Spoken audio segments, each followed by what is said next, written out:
Now this is something I really want to talk about to be sure that everyone is cautious and stays level-headed at all times. Now for context, I live in the middle of nowhere in Canada. It was an old town that had quite a few abandoned buildings due to absence of residents. Me and many friends were tired of the lack of entertainment options for us, so what we did was explore these abandoned buildings.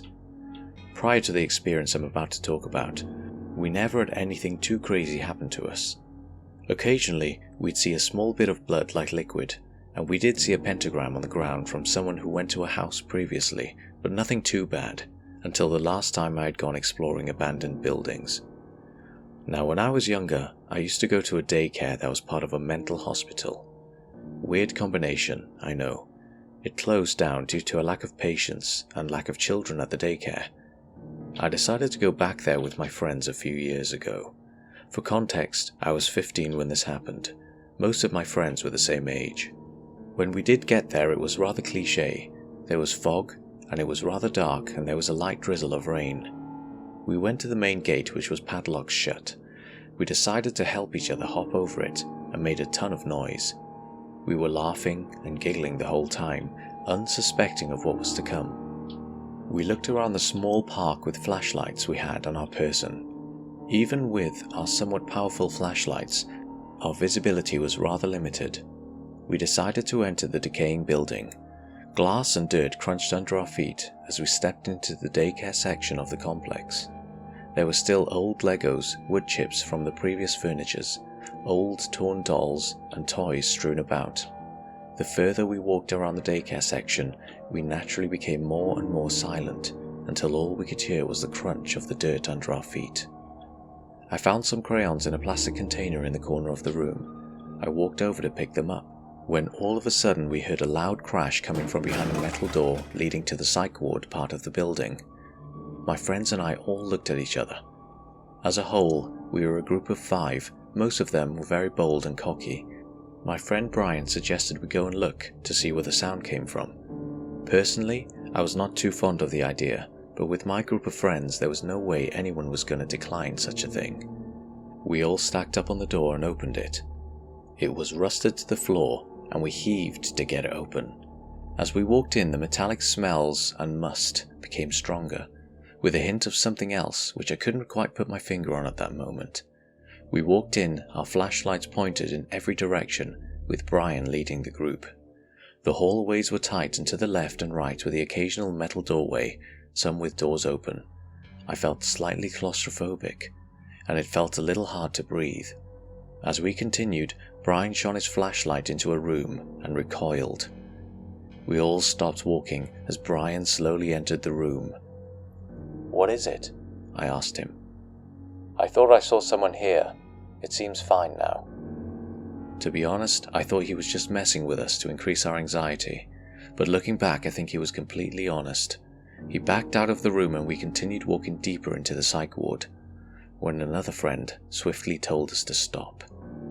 We came to a halt and all listened. In the distance ahead of us we heard the subtle pitter-patter of footsteps echo through the hallway. We all looked at each other, fear in each of our eyes. Brian continued walking towards the sounds. We considered turning back for a second without Brian, wondering if some ghost or something was in the building, but we couldn't do that to him. The closer we got, the more I felt like I was being watched, when finally we entered a room on the right which had the smell of rotting meat. In front of us was a dead deer. Its innards were spilled all over the floor, staining the concrete. A friend of mine had a very weak stomach and vomited all over the floor. That's when we heard whispering from somewhere. Brian shone his flashlight to the corner of the room where a man with short hair was standing with his head down. He wore a bright green t-shirt stained with what I assumed was blood, and torn beige pants. He did not have any socks and his feet seemed damaged. He was twitching sporadically and continued to mumble even after we saw him. We stared at him for a solid 30 seconds before he made his first true movement. He looked up at us with a haunting grin that sent shivers down our spines. "You guys here for the feast?" he said, each word with varying inflection of energy. This kicked us over the edge and we bolted out of that room all the way back to the daycare center. The door was still open, and we decided to try and slam it shut, but the rust and pure weight of the door almost kept it open. It took 3 of us pulling with all our strength to close it, and just before we did, I could see the silhouette of the man watching us, his white teeth being the only other human feature I could see. We sat behind the metal door catching our breath for a second, all looking at each other for confirmation that we all saw the same thing. After a little bit of laboured breathing from each of us, we heard a light tapping on the door. That's when we decided that it was time to leave. We booked it out of the vicinity completely and ran home. A year after we visited that spot, the police went back to do a routine search of the area and found the man. It was stated that this guy used to go to the psych ward before it closed down. He escaped the facility he was transferred to and lived off the wildlife around the complex. When the cops brought him in, he had a series of diseases and sickness from eating raw meat. His mental condition was much worse than before. There were future rumours that he did kill someone in the forest while searching for food, but nothing had been confirmed. In the end, guys, be careful, especially in dangerous areas such as abandoned buildings. So this happened when I was a kid and my family and I lived in North Carolina. Our house was surrounded by woods and there was only a few neighbours around us. Every once in a while, during the night at around midnight, I would lay in bed because I couldn't sleep. I felt a creepy vibe like something or someone was watching me. Sometimes I would hear footsteps coming from the attic above my bedroom. It sounded like someone was walking around. I went outside my bedroom into the hallway, and everyone in my family was sleeping and their doors were closed, so I went back to my bedroom and closed my door. I was lying in my bed again and I heard the footsteps in the attic. Then I heard something fall from my closet. I was so scared that I ran to my parents' bedroom and woke them up. They were confused at first, but then I explained to them what I heard. My mum and dad said it was probably just my imagination and they didn't believe me. They walked back with me and looked around my bedroom and went inside the closet. There was a board game that had spilled all over the closet floor. It was at the back of my shelf at the top of my closet, so there was no way it could have fallen without someone pushing it off. My parents helped me clean it up and put it back on the shelf. They said that there was nothing to be scared of, and then they put me back to bed. They went back to bed too, and a few minutes after they left, I heard someone whispering something. It sounded like they were calling my name.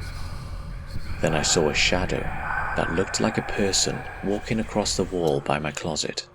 I thought it was a ghost and I started freaking out again. I grabbed my pillow and blanket and went to sleep on my parents' bedroom floor. After that, I slept on their floor for a few more nights. Eventually, I went back to sleeping in my bedroom, and when I would lay in bed again around midnight, I still heard the footsteps in the attic.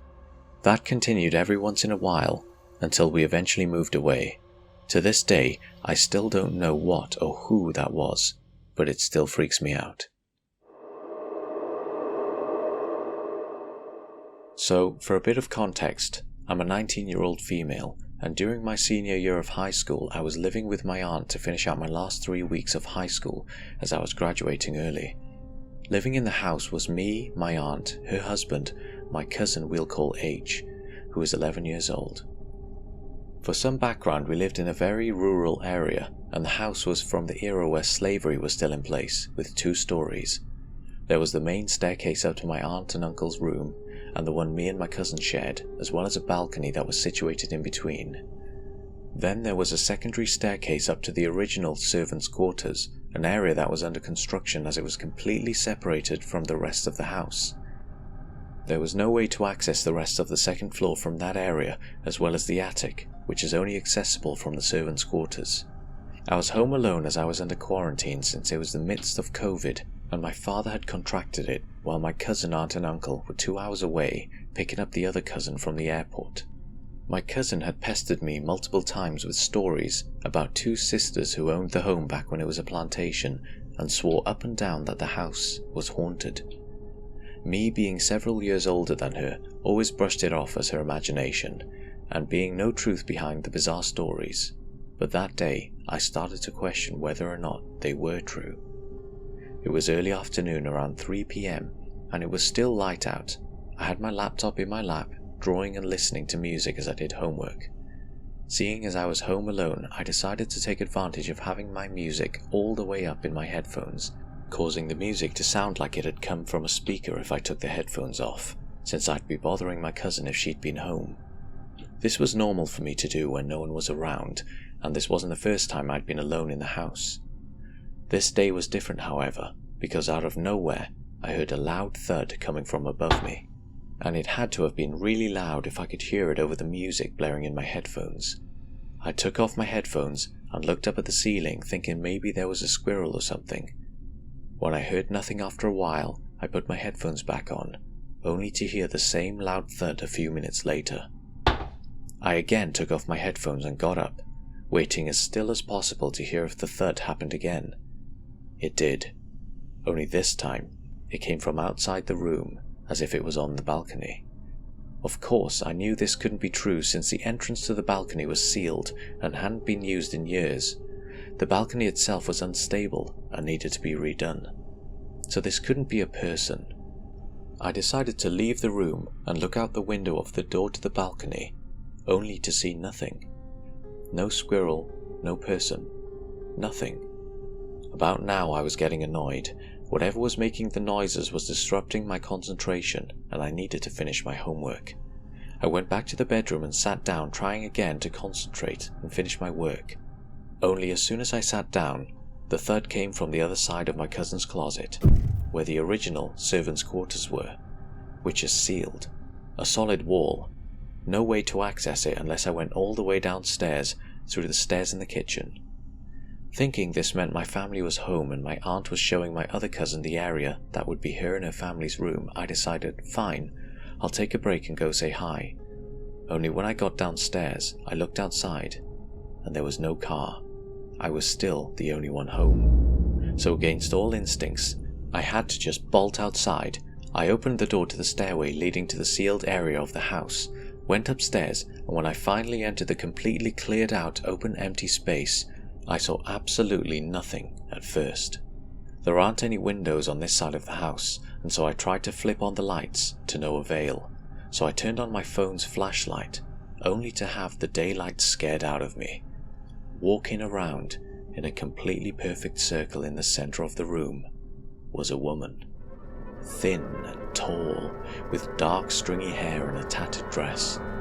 As soon as the light hit her, she stopped, and I could hear her neck crack as she turned her head suddenly to look at me. I bolted down the stairs, my feet touching maybe 3 or 4 of the entire flight, slamming the door to the staircase and locking it from the outside, which is the only way to do so. I heard slamming against the door and bolted to the bathroom through the kitchen, slamming the door behind me, locking it and curling up in the tub, keeping the curtain closed as I tried to call my aunt, terrified. She never picked up. I stayed in the tub till my family got home and waited until I heard them calling for me, before I even peeked out of the curtain and got out to greet them. I explained what happened, and my aunt's response was, "Oh, you met Maggie? Don't mind her, it's best to ignore her. She won't hurt you. She just likes to try and scare people." To this day, I've never seen Maggie again, and I won't stay the night in the house anymore. Hey guys, thanks for listening. If you want to hear more scary stories, please subscribe and I'll keep them coming. Until next time.